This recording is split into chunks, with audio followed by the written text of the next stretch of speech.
आली रे संडासला, मला संडासला. पातळ पातळ जुलाब झालेत रस्सा पिऊन, आणि पादून यो जीव नकोसा झाला. माझे शेजारी गेले पळून ग, मला आईनी पण बेइज्जत केलं. बाबांनी 4-5 शिव्या देऊन हकललं.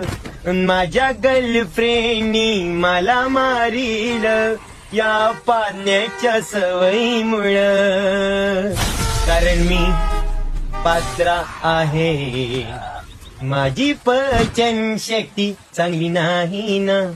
मला अजमोला द्या उदारी वय, पाकिट मध्ये पैसा माझ्या काही राहीना. माझ्या कमरेला लय लय वास येतोय काळा घाण.